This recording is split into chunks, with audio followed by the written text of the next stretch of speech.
ये फुल हो जाती है अराउंड 550। फुल होने के बाद ये चलती है अराउंड 130 के करीब, ये चल जाती है 130 किलोमीटर। 130 तो बहुत कम है। हाँ, ये बहुत अभी स्टार्टिंग में कम है, बट एम्बिएंट लाइटिंग टाटा पंच तो छोड़ो, टाटा निक्सॉन तक में नहीं आती है। अगर मैं सेकंड गियर को इसको 30 प्लस या 40 के अराउंड खींच दूंगा तो इसका आरपीएम ऑब्वियसली बहुत हाई चले जाता है और आवाज ये करती है कहीं ना कहीं। अब समय बदल चुका है, लोग मूव कर रहे हैं सेफ्टी की तरफ, और सेफ्टी में जो सबसे ऊपर कंपनी आती है वो आती है टाटा।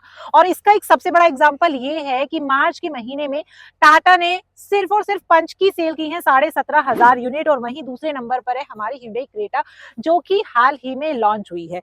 अब मारुति टॉप 10 सेलिंग कार की लिस्ट में फर्स्ट और सेकंड नंबर से तो मूव ऑन कर चुकी है। तो आज हम लोग बात करने वाले हैं टाटा पंच के बारे में। टाटा पंच, अगर आप मेरे चैनल के रेगुलर सब्सक्राइबर है तो आपको पता होगा कि मेरे पास भी है।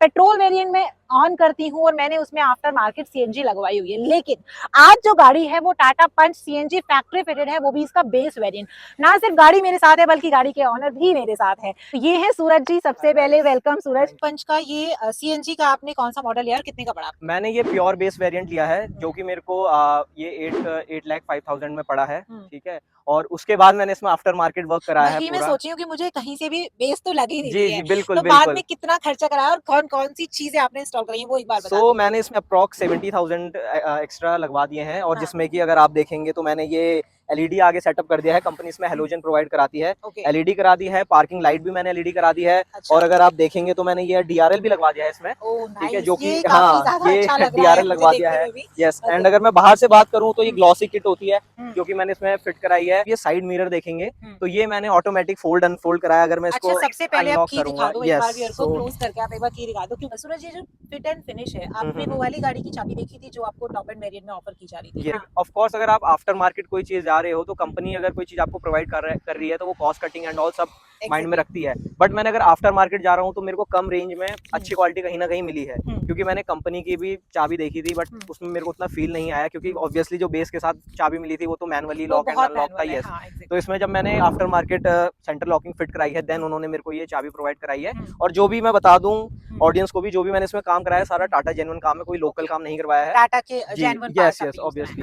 तो और बाकी फिर इंटीरियर की बात करें, ambient light, welcome light and steering cover top से भी ऊपर पहुंचा दिया, क्योंकि टाटा पंच में तो एम्बिएंट लाइट आती ही नहीं है।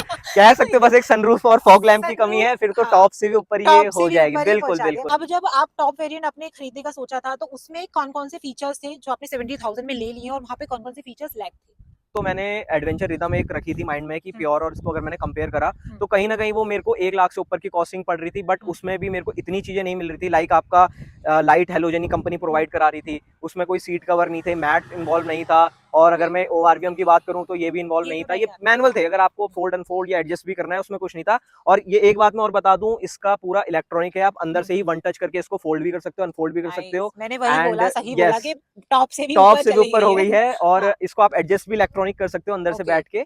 तो ये मैंने सारे इसमें कराए हैं, बट अगर मैं जाता 1 लाख रुपए कंपनी को देता भी, पे करता, तो मेरे को ये फीचर वहीं कहीं ना कहीं लैग तो मिलता। बेस टू टॉप बनाने का जो हमारा एक ट्रेंड चला हुआ है वो ऐसे ही नहीं है, वो सच में वर्थ होता है। क्योंकि अगर आप 1 लाख रुपए भी इस गाड़ी में यूज कर रहे होते तो आपको इलेक्ट्रिकली एडजस्टेबल ओआरवीएम्स नहीं ऑफर होते। बिल्कुल बिल्कुल। मैट आपको कंपनी की साइड से बहुत बेसिक बेसिक मिलते, में मैट, और यस। अभी हम इंटीरियर में जाके देखेंगे आपने एग्जैक्टली कौन से मैट इसमें यूज किया है। तो 70,000 रुपए में इन्होंने वो सारी चीजें लगवा ली हैं जो टाटा पंच के टॉप एंड वेरिएंट में भी आपको शायद ना ऑफर की जाए। अच्छा सूरज, अब मुझे ये बताओ कि ये माइलेज कितना दे रही है? क्योंकि जब पंच जैसी गाड़ी कोई सीएनजी में परचेज करता है, कोई भी गाड़ी सीएनजी में परचेज करता है, तो हमारा मोटिव होता है माइलेज निकालना और बचत करना, कि ज्यादा से ज्यादा बचत। तो अभी ये माइलेज कितना दे रही है, कितने में टैंक फिल होता है, थोड़ा सा इसके बारे में बताओ। सो करंटली जो मैंने इसकी एवरेज निकाली है वो अभी तक 18, अबाउट 18 की है।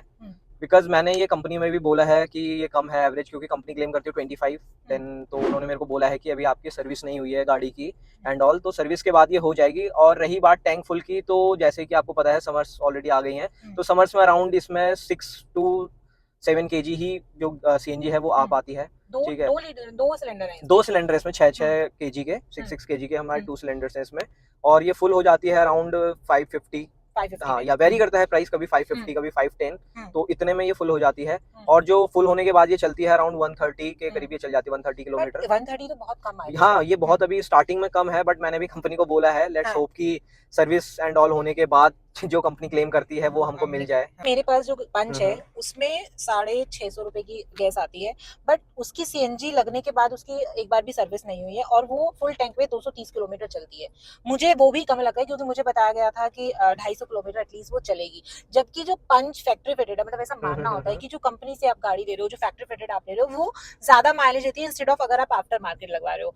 तो कितना कंपनी ने कोट किया था जब ये सेल की थी कि इतना तो ये निकाल कर देगी ही एक टैंक में? तो कंपनी ने जो कोट करा था उन्होंने कहा था कि 25 का तो है ही इसका है, एवरेज। हाँ। और उन्होंने ये चीज पहले ही मेंशन कर दी थी कि जैसे विंटर्स में है तो विंटर्स में आपकी इसमें सीएनजी ज्यादा आ जाती है और हाँ। समर्स में ऑब्वियसली कम आती है। थोड़ा प्रेशर पे हाँ, भी प्रेशर पे डिपेंड डिपेंड करता है हाँ। हमारा। एंड अभी तक जो है कि 18 जो मैं बता रहा हूँ एसी एंड ऑल चल रहा है, तो अभी 18 है। देन विल सी कि क्या होता है सर्विस एंड ऑल होने इजीली के पहुंच बाद। जाएगी, 18 से अबव इजीली हो जाएगी क्योंकि ये पेट्रोल में भी है गाड़ी, कम यस से यस कम 21-22 का बड़े आराम से माइलेज देगी देती है। देगी तो यस। ये मेरे को लगता है 25 से अबव ही जाएगी। ऑल्सो जब तुम गाड़ी चला रहे हो, तो इससे पहले i10 थी जो कि पेट्रोल थी, यस राइट? बिल्कुल। तो अब पेट्रोल जब गाड़ी चला ली i10, उसके बाद अब सीएनजी चला रहे हो, तो मुझे लगता है कि तुम लोग एकदम तेज गाड़ी चलाते हो पिकअप और एक्सेलरेशन तुम्हें बहुत ज्यादा हाई चाहिए, तो यस उसको करेक्ट। लेकर क्या थॉट? अच्छा ये देखो, ये इस बार मैं इन्वॉल्व लेकर नहीं आई हूँ, स्पेशली मैं सोच रही थी जब मैं घर से आ रही थी कि मैं सूरज के लिए एक इन्वॉल्व का परफ्यूम लेकर आऊंगी, बट लकीली वो पहले से ही इन्वॉल्व मस्क यूज कर रहा है। इसके बारे में क्या है, इसके बारे में क्या एक्सपीरियंस है, वो बताओ कस्टमर्स को। अगर मैं एक्सपीरियंस शेयर करूं, नो डाउट इन्वॉल्व जो मैंने लिया, तो कहीं ना कहीं जब आपकी जितनी भी वीडियोस मैंने देखी, ऑब्वियसली उसमें आप हर बार इन्वॉल्व इन्वॉल्व इतना आप बोल देते हो ना कि मेरे को भी एक माइंड ऐसा हो गया। मैंने कहा भैया एक बार चेक करा जाए कि इन्वॉल्व है क्या चीज। पर पहली बार कब खरीदा था मैंने involve? i10 में लिया था, हाँ। ठीक है। तो उस टाइम पे मैंने उसका स्प्रे वाला जो आता है एक्वा वाला, वो लिया था इन्वॉल्व का, ओके। ठीक है। एंड देन ऑब्वियसली आपके कोड से ही लिया था, तो मेरे को हाँ। डिस्काउंट भी मिला था 10% का। ओके। एंड जब मैंने वो सेल करी, तो मेरा फ्रेंड ही जिसने मेरी वो कार परचेज करी है, तो उसने मेरे को एक चीज बोली कि भाई तू कुछ भी गाड़ी में से अगर तेरे को सामान निकालना है ना अपना निकाल लियो, बट ये परफ्यूम रहने दियो, क्योंकि एक उसकी जो स्मेल है, फ्रेग्रेंस है ना, अल्टीमेट एक नंबर। फॉर अ चेंज मैंने इस बार मस्क यूज करा और नो डाउट बहुत अच्छी फ्रेग्रेंस है। Yes correct. तो इन्वॉल्व की जो रेंज है वो मैं ही यूज नहीं करती हूँ, बहुत सारे लोग यूज करते हैं, एंड लिटरली ये ऑलरेडी मुझे इस गाड़ी में रखा मिला है। तो अगर आपको भी परचेज करना है, go check out the link, वहां पर आपको मिल जाएगा, लिंक डिस्क्रिप्शन में 10% का डिस्काउंट भी मिल जाएगा एज ऑलवेज, अगर आप मेरा कूपन कोड भावना यूज करेंगे तो। ऐसा पर्टिकुलरली जो अपनी अपनी प्रेफरेंस होती है इंजन को लेके, तो मेरा कुछ ऐसा नहीं है कि मैं किसी से ड्रैग रेस एंड ऑल कर रहा हूँ। तो अभी जो कंपनी ने इसका स्पीड लिमिट सेट करी है वो कहीं ना कहीं 80 पे करी हुई है, तो मैं अभी तक इसको 80 से ऊपर नहीं लेके गया हूँ, क्योंकि ऑब्वियसली सर्विस नहीं हो रखी है। बट मेरे को ऐसा कोई लैग अभी तक इसमें नहीं मिला है। अगर मैं बात करूं, ऑब्वियसली i10 मेरी 4 सिलेंडर गाड़ी थी और ये 3 सिलेंडर है, तो कहीं ना कहीं कभी कभार वो हल्का फुल्का फर्क तो मेरे को देखने को मिलता है, बट उतना नहीं है जितना लोग कहते हैं ना कि 3 सिलेंडर गाड़ी है, इंजन में पावर नहीं है, इंजन में दम नहीं है। मेरे को ऐसा कोई, इवन आई फील की सीएनजी के बाद ये ज्यादा अच्छा पिकअप और यस करेक्ट करेक्ट। मैंने इसको पेट्रोल पे भी चलाया है, बट पेट्रोल में मेरे को लग रहा था कि थोड़ा इंजन जो है हार्ड सा चल रहा है, बट सीएनजी में एकदम स्मूथ है। कोई ऐसा इश्यूज मेरे को अभी तक इसमें फेस नहीं हुए हैं। कितने किलोमीटर ये चली है एटलीस्ट? ये आपकी अराउंड चल गई होगी अभी तक 1300। 1300। तो 1300 किलोमीटर आपने 5 चला ली है। Hyundai के बाद टाटा पे जब शिफ्ट किया है तो कैसा फील आ रहा है? मतलब हाउ यू फील कि Hyundai की जो गाड़ियां आती है, एक उनमें भी वाइब होता है, और जो टाटा की गाड़ियां आप देखते हो उनमें भी वाइब होता है। कौन सी चीजें, कौन सी कंपनी आपको ज्यादा सही लगती है? और कॉस्ट कटिंग की अगर हम बात करें तो कहाँ पर आपको कॉस्ट कटिंग टाटा पंच में दिखाई दी एटलीस्ट? इंटीरियर में मैंने स्टीरियो कंपनी कुछ नहीं देती है, स्टीरियो लगवाया है। इवन दो कंपनी स्पीकर भी प्रोवाइड नहीं कराती, मैंने स्पीकर इसमें लगवाए हैं। और जो रियर विंडो थी, पीछे की विंडोज थी, वो पावर नहीं थी, मैनुअल थी, तो मैंने उनको भी पावर सेटअप कराया है। तो ऐसे में बात करूं तो i10 भी मेरी मतलब नॉर्मली ही यूज होती थी, ठीक है। फैमिलीज वगैरह, फैमिली को कहीं ले जाना है, उसमें मेरे को जो इशू लगता था तो वो स्पेस का कहीं ना कहीं इशू था। ऑल्दो वो पेट्रोल थी, बट उसका बूट स्पेस इतना नहीं था। बट हाँ, मिनी हैचबैक आप वो कह सकते हो। बट टाटा पंच लेने का एक रीजन मेरा कहीं ना कहीं ये भी था कि मेरे को एक एसयूवी वाली वाइब ये गाड़ी देती है।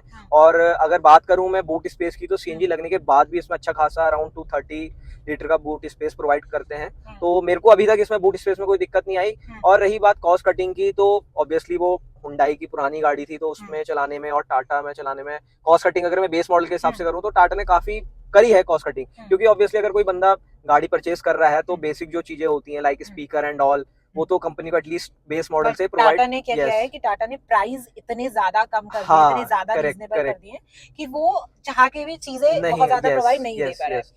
अब जो पेट्रोल गाड़ी आती है, जो सीएनजी गाड़ी होती है, उनमें एक बहुत ही बड़ा इशू रहता है एक्सेलरेशन को लेके, कि आपने प्रेस किया और वो इंस्टेंट पिकअप लेती है।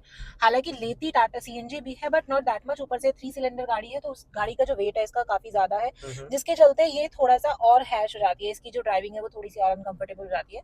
तो इंस्टेंट जब इसे स्टार्ट करते हो और आपने एकदम से एक्सेलरेशन देना है, तो ये पिकअप कितनी देर में जाके पकड़ती है, मतलब आरपीएम इसका कैसे वर्क करता है अकॉर्डिंग टू यू जब आप इसे चलाते हो?